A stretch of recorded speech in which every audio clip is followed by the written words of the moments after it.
Namaskar viewers, hello and welcome to Sansad TV. I am Tina Jha, you're watching Perspective. Inundated roads, waterlogged streets, tractors ploughing through flooded localities, ferrying people. That's the kind of mayhem caused by heavy rains in Bengaluru. As people struggle to get to offices, Karnataka Chief Minister Basavaraj Bommai has cited unprecedented rainfall and overflowing water bodies for the deluge. He said this was the highest rainfall in the last 42 years, leading to all 164 tanks in Bengaluru being filled to the brim.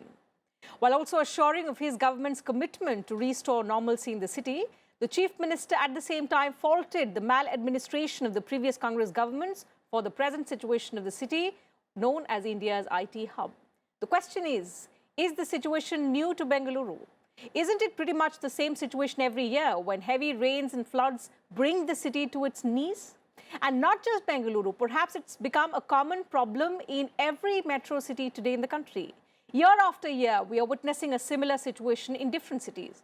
So what are we doing to address this huge problem of urban flooding? What are the factors contributing and also aggravating this challenge? And what is the solution? This and much more in Perspective today with an esteemed panel of guests who are joining us virtually today. Pleased to welcome on the program Mr. Sudhir Krishna, former Union Secretary, Ministry of Urban Development, Professor Anil Gupta, Policy Planning, National Institute of Disaster Management, and Professor Dr. Ashish Verma, Department of Civil Engineering, Indian Institute of Science, Bengaluru. Thank you, gentlemen, for joining us on the program today. Professor Verma, let me begin the program today with you. Before we get into the larger ambit of the problem and what are the possible solutions, let me first get in a sense from you on how bad is the problem in Bengaluru with the kind of mayhem, the pictures that we are seeing on TV screens and in newspapers. Is it really the worst of its kind flooding that Bengaluru is witnessing currently? Yeah, thanks, Tina, for this opportunity. Yes, it definitely looks to be pretty bad. At least, in my memory of last few years or even the last decade, this level of flooding and the areas and the locations at which the flooding has happened are, quite new in many cases, or the level of flooding that has happened is quite, surprising in many cases. But it's not the case that the intensity of rainfall is the heaviest, as Honorable Chief Minister mentioned in terms of reasons. I was looking at the rainfall statistics and data. It doesn't seem to be an extreme event. Even if you look at the September first week data of last one decade, this is not the heaviest rainfall we have seen. 5th September, it was around 19 mm, but we have seen in last decade rainfall happening more than this on several years. Even the August rainfall, the total month in terms of is 184 mm, which is not the highest that we have seen in the last decade. So the problem doesn't lie in terms of the rainfall and it's inundating the area. It's about the unplanned and in many cases senseless infrastructure development that we are doing in the city, which is causing this extreme level of flooding.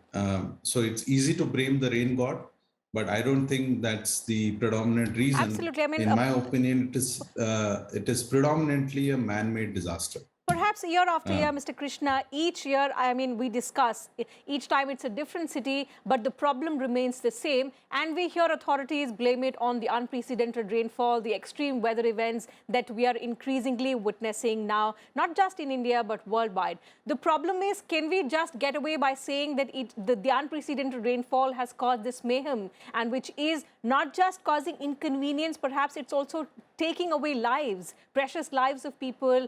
And what exactly are the factors which are aggravating this crisis year after year is something that we want to understand from you, Mr. Krishna. Yeah. Good evening to everyone. Cities are engines of growth. Cities are the abode of enhanced happiness and economic activities, and we have to nurture the cities. It is most unfortunate that many cities in the country are facing such situations like flooding during heavy rains and so on. On the other hand, this very water can become a boon to the city if properly, allowed to flow and stored in systematic way in lakes and ponds within the city and beyond. Since we have not managed neither the planning or the maintenance aspect of the rainwater flow, and that is what we are causing this havoc. Now, one immediate solution for this problem in Bangalore and elsewhere is to clear the drainages. The drainages have become damaged somewhere due to encroachment and at times due to solid waste being dumped, plastic being dumped here and there. It does not impact so much in the normal course, but the impact is seen when rain are heavy. So first, immediately all the drains have to be cleaned on war footing, and wherever damaged or encroached, these should be cleared. That is an immediate requirement. And secondly, side by side, the flow of water into the lakes and out of the lake, because if the lakes do not find an outlet to a proper further Rajkaluwe in Bangalore, there is a network of Rajkaluwe, the natural drainage network, then again the same tank will become a source of flooding. So inflow into the tank, outflow from the tank, this has to be immediately corrected. This is the immediate requirement. At the same time, in a medium term, regional planning for flooding, drainage planning, regional drainage planning, because Bangalore metropolitan region, I was the metropolitan commissioner for BMRDA some years before, and we have the perspective plan for the metropolitan region. So for the drainage is one side, and thirdly, the city has to expand horizontally. It is expanding very rapidly vertically. I think we have to develop satellite towns through the satellite town ring road, allow people to move out, economic activity should move out, and therefore the whole pressure on the city, to grow vertically and put extreme load on the existing infrastructure, including the flow of Absolutely, water. I think Will have to that's be, a significant point. So Let me get in, Mr. Sure. Mr. Krishna, I'll come back to you. Let me get in Professor Gupta's perspective on this. That's a very significant and valid point that you've made on, the rate of urbanization that India currently is witnessing. We are in a state of transition, Professor Gupta, wherein urbanization perhaps is at a very fast pace. Perhaps infrastructure upgradation is not able to keep pace with this rapid pace of urbanization. At this rate, this problem is only going to, increase further in terms of also posing challenge for the disaster management authorities. I totally agree with with you and Sudhirji that this is a kind of a man-made disaster. We cannot call it a purely natural disaster. But what is important that this is a kind of disaster which can be prevented. For example, when we refer to that drainage need to be cleaned, but it's very important that why these are clogged, why so much of debris is there. So I think that poses a question on our waste management system or the efficiency of the waste management system. So that is also an important issue. And I would say that both the aspects are important here when we look at urban flooding. Yes, I totally agree that the rainfall, the changes in the rainfall pattern is also partly responsible for more frequent such kind of incidences. Like in a short span of time, when a lot of rainfall takes place, this is one. But second thing, our drainage system has rarely been designed taking into account the stormwater challenges. Primarily, those were for sewage. Now this transformation is taking place, but again, this maintenance issue is very, very serious. And urban flood is not a big issue now. Starting 2005, now urban flood has been growing continuously.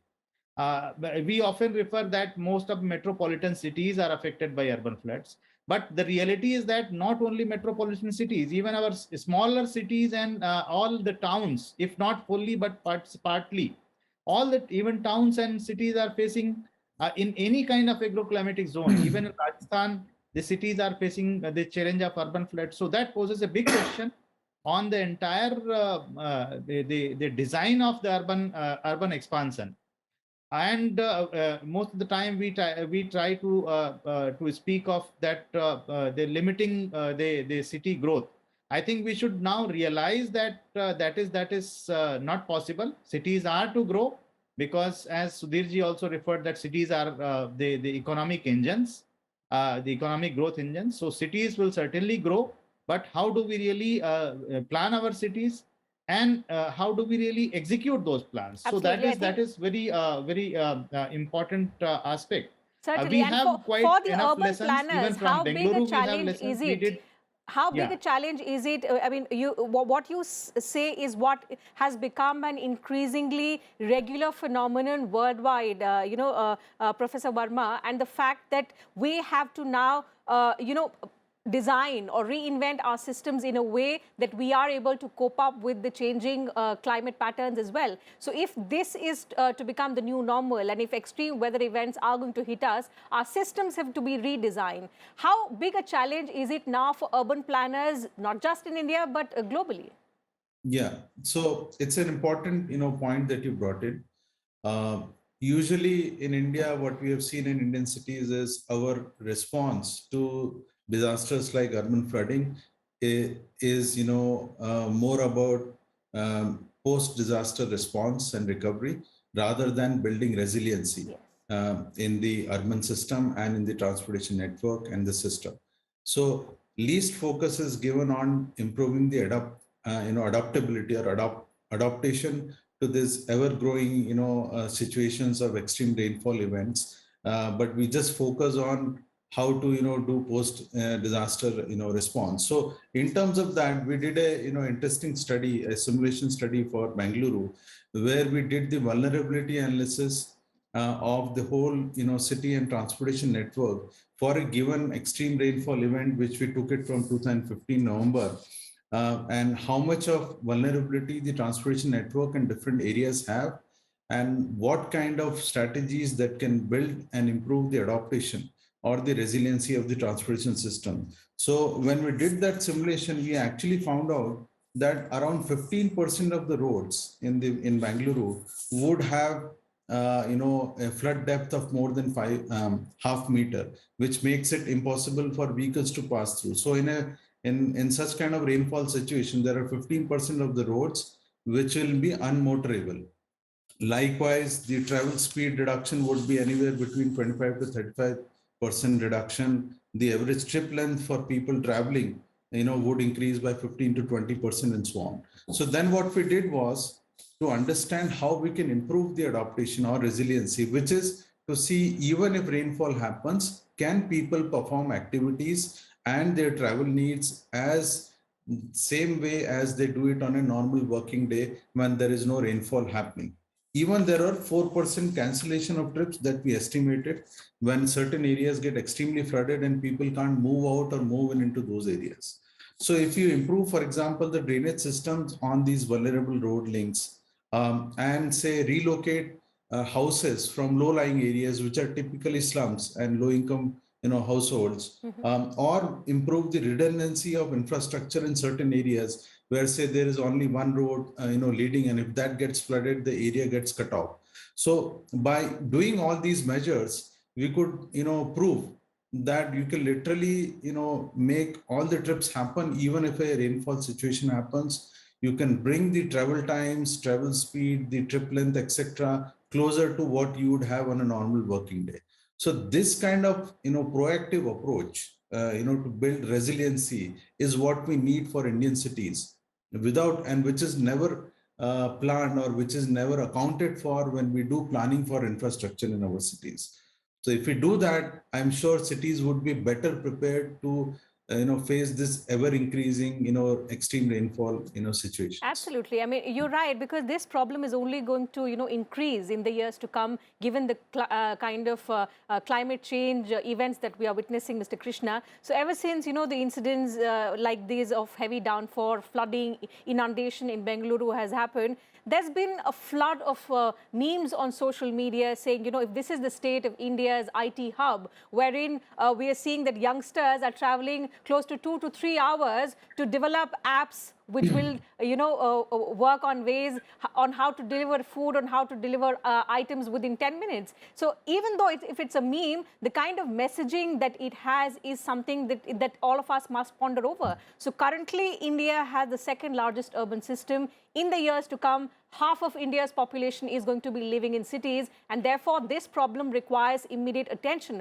Unfortunately, that's not happening. I was going through a Niti Aayog report which was released last year on urban planning capacity, and it says that 65% of the urban settlements in our country do not have a master plan. And perhaps urbanization, urban planning has not received the kind of attention that it requires. Now, the larger concern is that if we want India to have the status of a developed nation by 2047, these are concerns that have to be prioritized. So how do we do that? Mr. Krishna. Well, you have very rightly highlighted the need for preparation of master plans. Side by side, the existing master plans need to be revisited. Many of the master plans, in fact, majority of the master plans are outdated, and they need to be reviewed again, taking note of the climate change that is happening, and also the migration pattern. People are coming to some cities more than the other cities. Bangalore is an example. Bangalore attracts far more migrants of all levels. People of high quality, high level of employment to modest level of employment come to Bangalore more than they go to many other cities. So such cities need a revised master plan, taking note of on both the climate change issue and demographic changes. But at the same time, I would say that Bangalore and cities like Bangalore, which are the hub of economic activity in the country, and they need to be given special attention. I think the government of India should take initiative in inviting such cities, calling such cities, identifying cities like Bangalore, Hyderabad, and a lot of other such cities. Prepare their master plans once again, taking note of these factors, because these are the jewels in our country. Bangalore has to shine. Bangalore is shining already for its wonderful achievements in terms of IT and in terms of economic activities, social activities. We have to nurture Bangalore. We cannot allow Bangalore to be inundated with problems like this. So it is high time that all should get together. Government should take lead. And though planning is regional, local planning is a state subject, but I think government of India should take lead in the matter and call such major cities, Mumbai, Bangalore, Hyderabad, and Pune, and so on, and revisit their plan and make them do good. They can do wonderful work. Technology is available. Our minds are very good. We have got wonderful planners. We have got wonderful architects. But the only thing is people have to sit together. They have to sit together, exchange ideas, and definitely a solution will come. This water is a boon, actually. Water is a boon here. We have to recall. In summer, we crave for water. We don't get water. But in rainy season, we are so nervous that it will heavy rains will come and we will be in misery. So I think it's a very paradox which we have to resolve. It can be resolved, and we can convert this challenge into a great strength for the cities like Bangalore. Absolutely, you're right. The pandemic, in fact, has taught us to convert challenges into opportunities. Now, how can we convert these challenges into opportunities is something that we have to think about. That's a million-dollar question. Professor Gupta, in this age of technology, wherein our lives have been made easier, how can we work towards not, swinging into action once the disaster has taken place, but towards preventing the crisis? How can technology come to our rescue when we face such challenges? See, there are two aspects come here when we think of a preventive approach to urban flood mitigation. One is that how do we really reduce this risk? And if we take the typical example of Bengaluru, there are many other cities all having similar challenge. So land use is the key. This is the fundamental thing. And I would also point out that there were significant studies, including on the Bengaluru, but the authorities could not utilize those, the benefit of the outcome of those studies. I think that is a very important aspect, that when we are really aware, when we have these studies available and the recommendations are there. We coordinated a study where Bangalore was also a part, Indian Institute of Science and many others. It was 2008, and then 2011, a mapping of the most probable flood sites in cities were done. But looking to that, how preventive cleaning of the drainage, how preventive maintenance of the drainage is taking place. This is one. And second thing, land use, the remedies cannot be brought out in a moment or a few months time. It requires little longer term planning. And I totally agree that land is a limiting factor. So wherever the land is like the low-lying areas are there, we should look at the different designs of the buildings, different designs of the infrastructure. I think that is very, very important aspect. As the previous speakers also referred, that water management and water governance is basically the answer to the entire the urban flood challenge in the cities like Bengaluru. And second thing, accepting that despite of the best efforts, disasters can take place. The urban flooding can take place. So how do we gear up? How are we prepared to manage this challenge? So I think that is also very important, because what happens that whenever any kind of little high rainfall heavy rainfall takes place, the city comes to a standstill kind of situation. Everything goes haywire, and we are not prepared. So we should also be prepared for that residual risk. We should realize and recognize that despite of the best efforts, these challenges can take place. Absolutely. So how do we really create the provisions of levies are provisions of redundancy, even for the relief of water, that how fast we can